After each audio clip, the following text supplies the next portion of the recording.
So, Steve, we've done this. We've been fortunate to have you a few years in a row now, and it just seems like every time we have you on, Penn State and Iowa plays an absolute classic, an absolute thriller that comes down to the wire.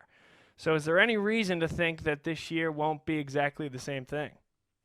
No, absolutely not. These these are two teams that seem to have a knack for finding a way to play close games. They're built the same way in a lot of ways.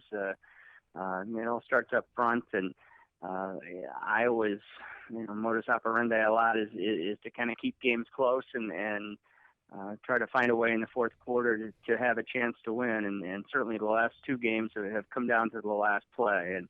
I think that to expect anything otherwise would be disappointing, wouldn't it? I think so. So, the question I need to start with is Iowa comes off a very tough loss against a pretty darn good defense in Michigan, led by Don Brown. And when you take Penn State and this defensive front that they bring into Kinnick Stadium, are there any lessons that Nate Stanley may have learned against another talented front in Michigan that he's going to look to put into play this weekend? Well, there certainly better be, because last Saturday was an awfully long day from Nate Stanley. But Iowa's offensive line had held up pretty well.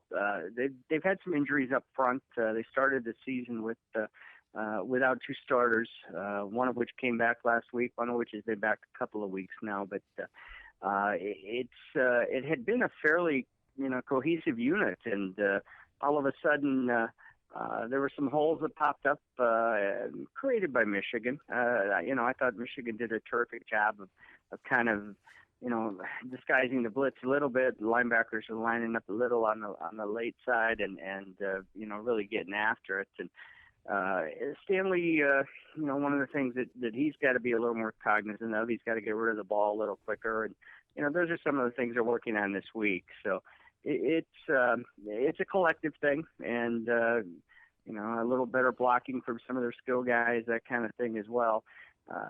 Stuff that hadn't been a problem, and Michigan exposed it. And so the blueprint is out there now. They know they're certainly going to see it from Penn State because that's kind of what they do as well. And so they're looking at this game not unlike Michigan looked at the Iowa game. It's a quick chance for a measuring stick. Michigan was trying to kind of right its ship following what happened to the Wolverines at Wisconsin a couple of weeks back, and they saw Iowa as kind of being a mirror image of Badgers, and this week Iowa certainly has a ton of respect for Penn State, but a lot of it has to do right now with the fact that they see a lot of Michigan in Penn State in terms of the way that they kind of attack things and the aggression on defense. And certainly a ton of respect for the numbers, the sack numbers, and the TFLs that the Nittany Lions are putting up. And it's going to be another challenge, and I think it's probably going to be another pretty low-scoring game at Kinnick. One of the things that Iowa has been so talented at and difficult for other teams to defend in recent years has been the tight end position. Noah Fant, TJ Hawkinson, both now have moved on to the NFL. This year, of all the touchdowns scored, not one has been by a tight end. Brandon Smith, one of the top receivers for Iowa, also a pretty deep wide receiver core compared to perhaps what we've seen in other years. How is Nate Stanley, Kirk Ferentz, and the offensive coaching staff adjusted to this change in personnel this year versus last? I think the one thing that Iowa has this year, they have some receivers who've been around, whether it be Amir Smith-Marset, a Jersey kid, or Brandon Smith, a kid out of Mississippi. Both of those guys are juniors. They're in their third year now of being in the offense. They had a couple of redshirt freshmen who kind of come in as well. Both of them took advantage of the rule change a year ago, played in 3 or 4 games. Tyrone Tracy and Nico Reganey are two guys that have added a lot to Iowa's pass game. And they've got a freshman running back who last weekend showed that he has a little ability, too, to catch the ball. And a kid by the name of Tyler Goodson out of the Atlanta area that is seeing some carries and right now is listed as their number 3 tailback, but he's certainly a capable receiver. And I think Stanley has adjusted well to kind of this bit of a change in the offense. The starting tight end is a fifth-year senior kid by the name of Nate Whiting. He's been around for 5 years now. Had a couple of surgeries, and he's one of those guys that's just kind of been there and was an understudy a year ago to two pretty productive players, and waited his turn, and he's more of a blocker. That's always been his strength. He is capable as a receiver. He had a big catch in the Outback Bowl against Mississippi State, it's a different look than maybe what Iowa's had the last couple of years. But Iowa's always been one of those programs that tends to play to its strengths, and they've bbeen flexible enough on offense. Going back to really Kirk's arrival, and prior to that, to Hayden Fry's belief, the old scratch where it itches mantra that he used to serve up on a fairly regular basis. And this year Iowa has more receivers, more capable receivers, and so the passing game has grown a little bit, and it's been a work in progress. And I think that's it's been a productive change for Iowa, and something that I know that Brian Ferentz has waited a couple of years to have the personnel in place to move the ball through the air the way that they really probably would prefer to in some ways. We're going to flip to the other side of the ball here.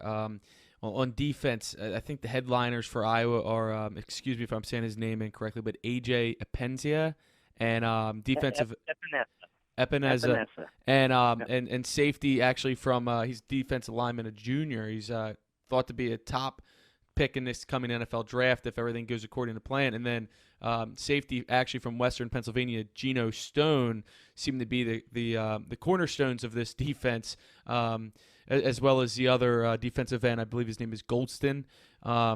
So those three are the headliners that I'm picking up on for Iowa's defense. Iowa's defense playing very well this year. What do you think their attack? How are they going to stop Penn State's offense? What's their plan of attack? Obviously, 2 years ago, Saquon Barkley put on a show, but Penn State, struggled to win the game and ultimately won it on the last play of the game. And obviously, there's no more Saquon Barkley this year as there was not last year. So, but Penn State still has a very good offense, very young. I was wondering, what you think Iowa's plan of attack to slow down that Penn State offense will be on Saturday. Iowa's defense so far this season has been a fairly consistent look. They shifted a little bit last year to kind of a 4-2-5 look. They've had a bunch of injuries in the secondary. The second, and third, and fourth week of the season, four of their top 8 were sidelined with injuries. They're getting some of those guys back now. So eventually I think we're going to see a little more 4-2-5, which was anticipated going into the season. But they've been pretty much a 4-3 team, and that's where things will start. I think it certainly was the approach that they used against Michigan last week. It's the way Iowa defends, and they will continue to rotate a lot of bodies up front. Epineza, who was a first-team All-Big Ten pick a year ago without starting a game, is finally starting, but he's also part of a rotation now too. And so what they're kind of doing is giving a defense a chance to keep some fresh legs on the field. I think that's a lesson that Iowa learned a few years ago. The game had changed to a point that the best way to counter some of the spread attacks that they were seeing was frankly to keep fresh bodies out there. And so they've gone with a 7 or 8 player rotation on their front four. They're gonna attack you pretty straight up, and I mean that's just the way that they approach defense. And the ultimate objective is to deny you in the red zone, which is it's an area where both Penn State and Iowa have been pretty effective offensively. But defensively, both of those teams have obviously kept people out of the end zone too. So. It's something that's worked for Iowa. The statistics maybe don't reflect it, but Iowa has been, continued to be fairly aggressive. Epineza doesn't have a ton of sacks right now. He's got 2 on the season. He had a little over 10. I think it was 10.5 last year. But he's impacting games in other ways. People have double and triple teamed him, which has opened up some things for Golston on the other side. The other, when they have taken him on one-on-one, he's been pretty effective at getting to the quarterback. And even some of those two-on-one situations, he's put himself in a position where he's impacted decisions. And I think he has 5 quarterback hurries at this point. And so, I mean, he may not be closing in and getting the sack, and but he's still certainly influencing what's happening on the other side of the ball. What do you think from a Penn State perspective? What is the Iowa weak spot and where Penn State could really take advantage of the Iowa defense? I mean, we know they're good, but every defense has their weak spot or a spot that's not of strength. So if you're Penn State, how are you looking to attack the Hawkeyes on Saturday? Yeah, I think you certainly have to look to the air. People have tried to move the ball on the ground against Iowa, and for the most part, it's been a struggle. Michigan had one drive last week of 61 yards. They ended up with no more than, I think it's the second longest one was 38 or 39 yards. They were able to score a field goal off of a turnover inside the 20. But it's moving the ball on the ground has been a challenge for opponents against Iowa this season. And, I would suspect that what you'll see Penn State try to attack through the air, and certainly they have the receiving talent to be able to do that. So what are folks saying about, and you're kind of discussing it a little bit, but about this Penn State team? I can tell you how the folks in State College are thinking about Iowa, a tough, gritty, hard-nosed team. They're not going to make it easy for Penn State to move the football. The best team generally that Penn State's going to play, at least to this point in the season, and arguably the toughest venue, period, that Penn State will play now or at any point. That's what folks feel about Iowa and State College. How do folks in Iowa City feel about Penn State? Well, I can tell you that Kirk Ferentz yesterday told us that the Penn State offense is the best offense that Iowa has seen so far this season, and I would concur with that. I mean, it certainly Michigan is a solid football team, particularly on the defensive side of the ball. The offense has been a little sporadic to this point. Iowa State kind of the same way early in the season when Iowa went to Ames. It was a situation there where the Cyclones, I think, were still trying to kind of get their legs under them in terms of figuring out where their offense was going to come from. They were kind of rotating 4 or 5 backs at that point, and I think that the Hawkeyes see Penn State as being an extremely physical team. That's a challenge, certainly from a defensive standpoint that Iowa probably hasn't seen to this point in the season as well. And given the challenges that existed last week in moving the ball against Michigan, the turnovers and the penalties, both very uncharacteristic of Iowa football teams. I think that's where things start. There's a ton of respect for the Penn State program in Iowa, and some of that comes from Kirk's roots in Pennsylvania, and just the respect that he has had for that program for since he was a kid growing up and watching the Penn State play. It's been a good series, and I think that's created some respect between the two programs, and I think it's also led to what we've seen play out the last couple of years, some very interesting football games, and I think that's what you hope, and a lot of times these crossover games haven't there's not a lot of sexiness to them, and I think that despite the fact that you've got a couple of somewhat old school football programs in terms of the way they approach things, this is a good fall good fall battle between two pretty solid programs, and I think that's what Iowa people appreciate the most. They appreciate the competitive spirit and the way that both teams do it. I mean, it's both done a fairly above board way in terms of games are fairly cleanly played and hard fought, and it's what you hope to see on a good Saturday.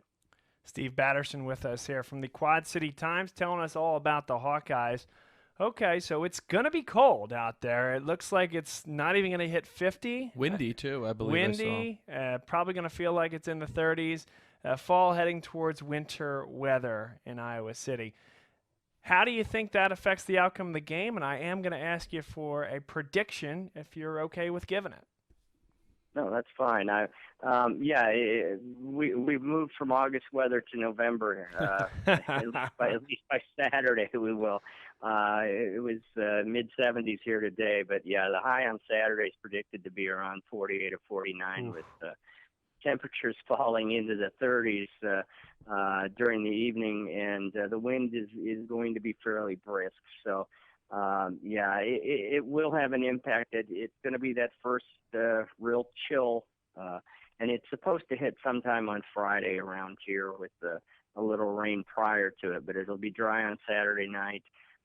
It is going to be, it's going to be one of those crisp nights when the pads are meeting. So, there's some excitement about that, and I think this is a game people have been looking forward to for a long time. It's a sold out game. It's they call it their black and gold spirit game. It'll be the striped look inside the stadium from one section to the next. The 2008 team 2009 team that won the Orange Bowl is holding a reunion this weekend as well. So there'll be a lot of former players back. There'll be a ton of recruits in the house. This is their biggest recruiting weekend of the season, and it'll be a typical night atmosphere at Kinnick Stadium, which is something that they've tried to build a time or two during the course of the season, and it'll be a special evening. I think it's going to be a close game. I think it's going to be a low-scoring game, much like the game we saw a couple of years ago at Kinnick, and this one, for whatever reason, I just think maybe this one is going to be decided by somebody's leg. And I've got, obviously you've got an Iowa native kicking for the Nittany Lions, so he should be used to this weather as well. I've been to Ankeny a few times, and it's not any warmer there than it will be in Iowa City on Saturday. Keith Duncan is a kid who beat Michigan at home, seems to find a way to kind of rise to the occasion. It was his leg that lifted Iowa past Iowa State a few weeks ago, and I see this being probably a 17-16 type of game, and I'm probably going to, at this point, probably go with the home team just because I think maybe they're due. And I think this will be Penn State's, as you alluded to, this will be Penn State's toughest road test to date. And with the first-year quarterback as a starter, as terrific of a job as Clifford is doing, at some point you're going to get tested away from home, and I think they're going to find a pretty irritated Iowa football team when they get here, given what transpired in Ann Arbor last weekend.